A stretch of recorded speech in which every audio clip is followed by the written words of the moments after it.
Investigación. ¿Cómo estás, Alejo? Muy buenos días. Bienvenido a La Chispa, a Infinito.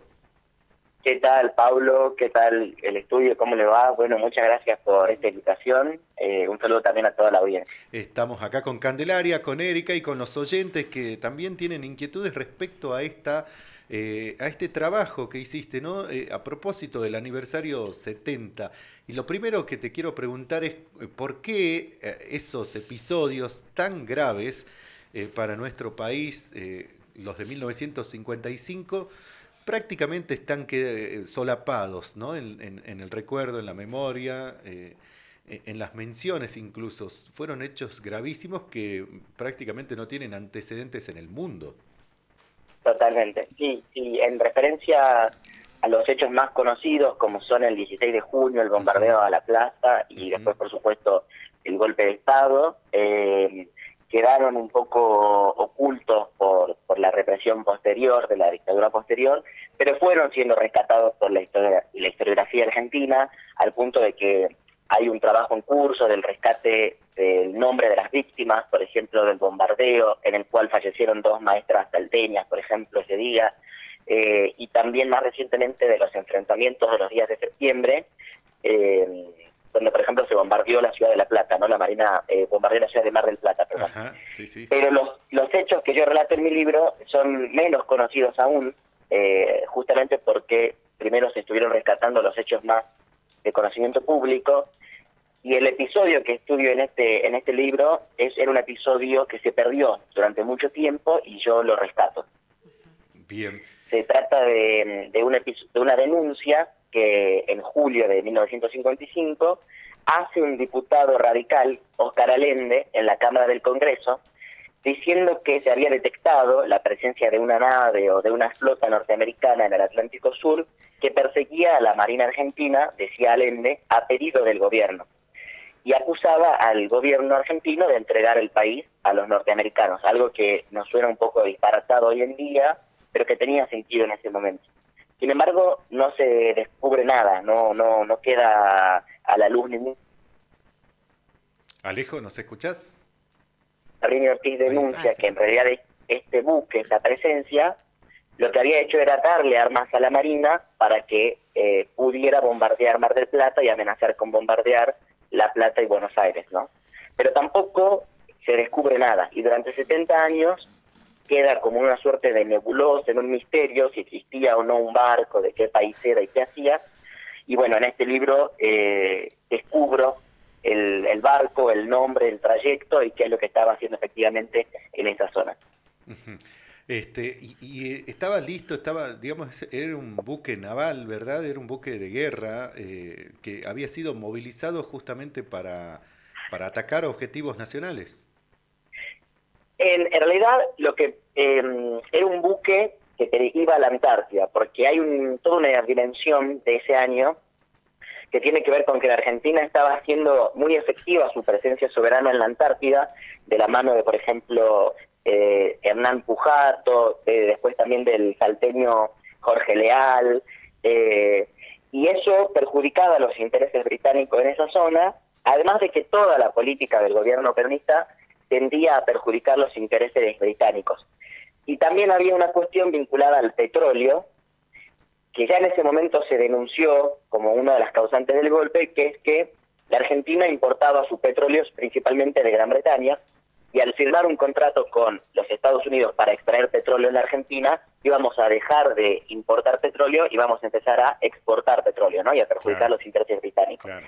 Pero esta nave, digamos, no le dio las armas a la Marina, como denunciaba Scalabrini Ortiz, pero sí que jugó un rol de desestabilización psicológica y en la opinión pública, y esto lo podemos saber porque, bueno, en uno de los capítulos me dedico a estudiar la teoría naval, cuál es el rol que los ingleses le dan a sus buques, sobre todo en tiempos de paz, digamos, y muchos tienen que ver con desestabilizar a los gobiernos a través de acciones veladas.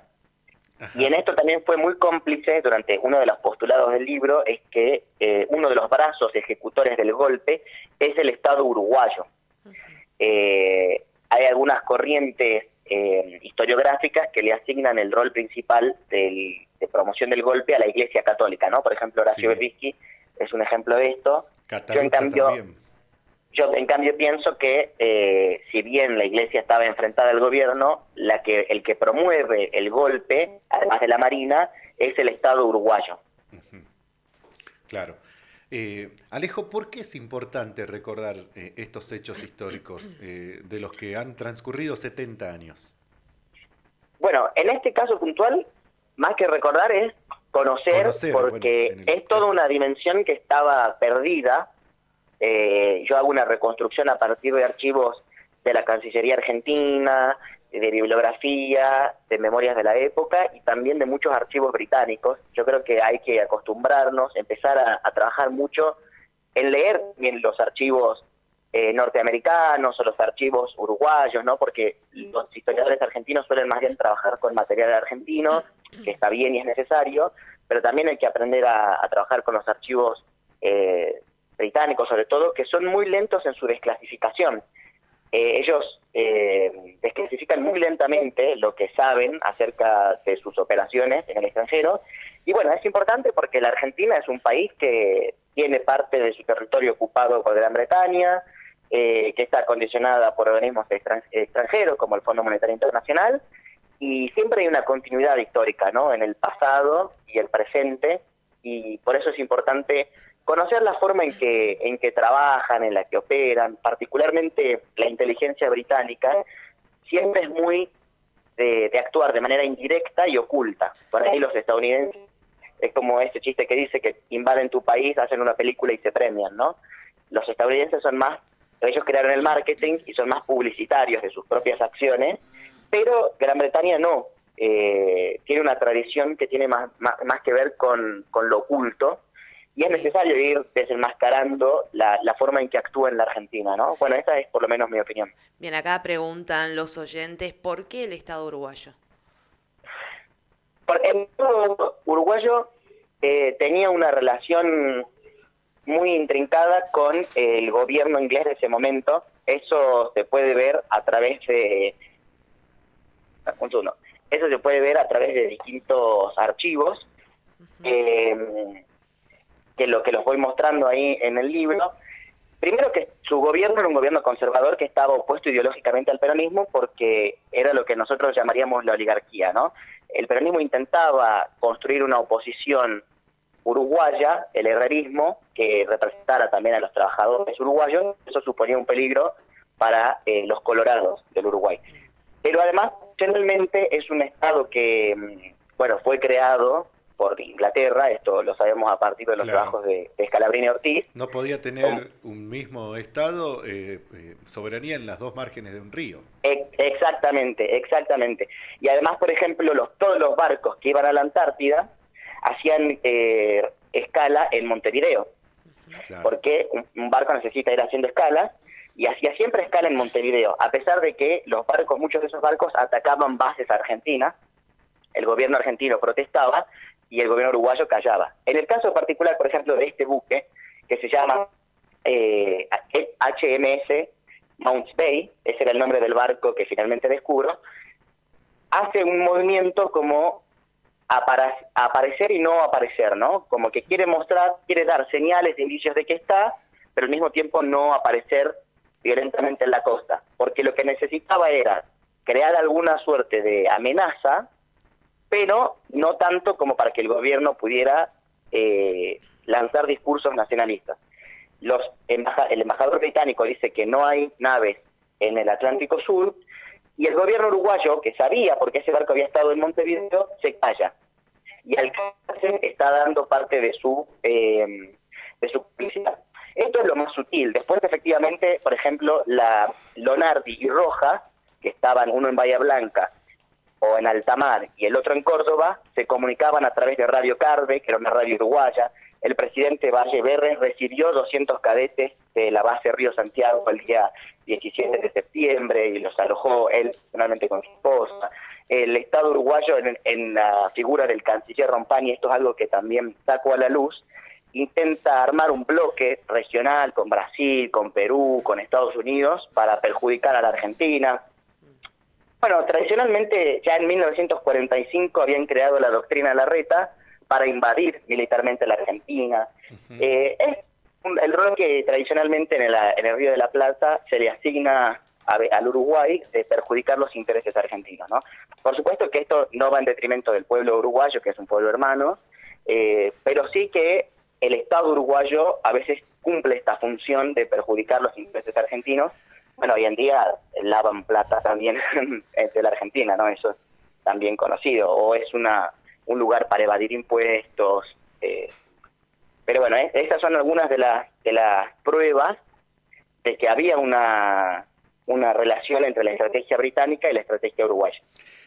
Alejo, estamos hablando con Alejo Serrano Barbarán, autor del libro El golpe inglés, que bueno, es una recopilación, una interesantísima investigación sobre lo ocurrido en nuestro país en 1955. Es muy vergonzoso lo que te voy a decir. Sé, porque lo leí y lo escuché, que Winston Churchill en 1955 celebró el golpe, celebró la caída del peronismo, a pesar de que él ya había dimitido como primer ministro en abril de aquel año, ¿no? El golpe se termina consumando en septiembre. ¿Esto es efectivamente así? Yo en eso le dedico unas cuantas páginas porque es interesante, ¿no? Existe en la mitología popular e incluso a veces se cita en trabajos, por ejemplo, está citado en un epígrafe en los mitos de la historia argentina 4 de Felipe Piña, esta frase. Yo estuve buscando en los sitios, en las instituciones que se dedican a mantener viva la memoria de Winston Churchill, por supuesto que son británicos, y también en los archivos del Parlamento inglés, y en ningún lugar encuentro esta cita, ni siquiera referencias a la cita, ¿no? A la Argentina, claro. A esta frase concreta, o a las otras frases de la Argentina, hay que derribar a la Argentina porque será potencia, ¿no? Estas frases atribuidas a Winston Churchill. Ahí me parece que la frase no es real, o sea, no creo que haya sido fraseada de esa forma por Churchill en ningún momento. Sí creo que es una prueba de la inteligencia popular. Ajá. A veces la inteligencia popular opera de una forma en la que condensa la complejidad de la historia en pocas figuras, ¿no? ¿O vieron cuando se atribuyen falsas frases a ciertos personajes? Claro, sí, ¿no? sí. Que no necesariamente significa que es un producto de la ignorancia, sino que, bueno, la memoria, y así nacieron los mitos, tiende a reducir mucho de la complejidad histórica del detalle en pocas figuras. Yo creo que la frase expresa muy bien que los que triunfaron fueron los ingleses al derrocar al gobierno del general Perón, y se lo atribuyeron a Winston Churchill porque es la figura, digamos, más conocida. Entonces, creo que es una frase verosímil, pero no verídica históricamente. No hay registros, digamos. No hay ningún registro, no. Es como vos decís, sus últimas intervenciones en el Congreso, en el Parlamento británico, fueron en abril y se referían a la Guerra Fría y no hay ningún registro histórico de él esto. Termina renunciando por su estado de salud, además. Sí, total. Pero sí me parece verosímil, es decir, podría haber sido dicha por él o podría haber sido dicha por el director del MI5, que es el servicio de inteligencia, o el de la Royal Navy, que es un Lord Mountbatten, que era también como un miembro de la realeza, o por algún príncipe, el príncipe de Gales o el rey de Inglaterra.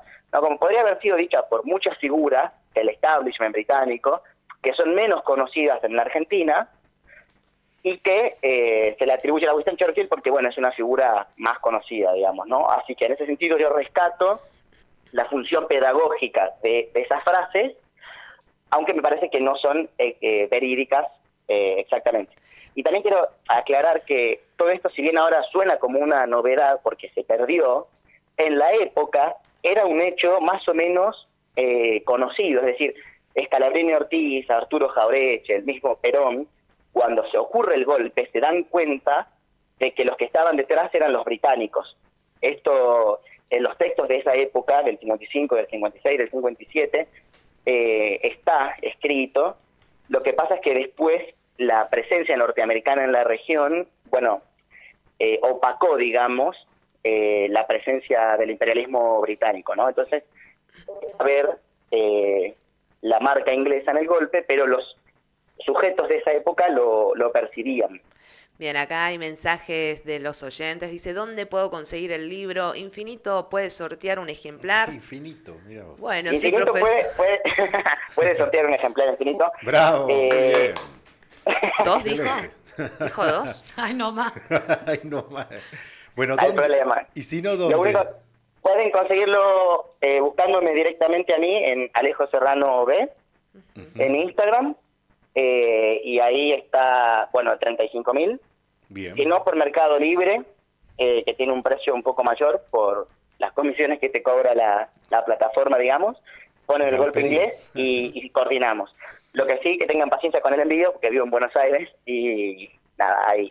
Pero sos salteño, Sí. ¿verdad, Alejo? Soy salteño, la semana pasada estuve ahí, Ujú. sí, de toda la vida salteño, pero bueno, hace unos años vivo aquí en Buenos Aires y nada, el trabajo que realicé, mucho de archivo. También quiero rescatar la figura de Ernesto Babbio, que Bien. era salteño, Ujú. de la familia Babbio, y fue canciller argentino en Montevideo durante ese año.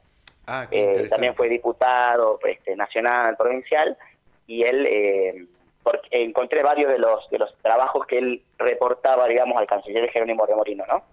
Perfecto. Pero bueno, es un trabajo que tiene mucho archivo y mucho documento, así que bueno, está bien documentado todo lo que expongo, que por momentos puede ser un poco sorprendente o polémico, pero está todo documentado. Muy bien, Alejo, te mandamos un gran abrazo. Gracias por la comunicación y anticipamos desde ya el sorteo del libro. Perfecto. Buenísimo. Bueno, un abrazo y muchas gracias por la comunicación y un saludo a toda la audiencia. Alejo Serrano Barbarán, autor del libro El golpe inglés, y da cuenta de la acción del ejército del Reino Unido, de las fuerzas navales del Reino Unido, durante aquellos hechos negros para nuestra historia nacional de 1955. Se cumplieron hace poquitos días 70 años del golpe y hace muy pocos meses, en junio, 70 años del bombardeo a Plaza de Mayo. Bien, llegan los mensajes sobre el tema anterior, era derogar las elecciones de medio término, suspender las PASO, esconden una concepción autoritaria y elitista del sistema político, de subestimación de la democracia, de partidos que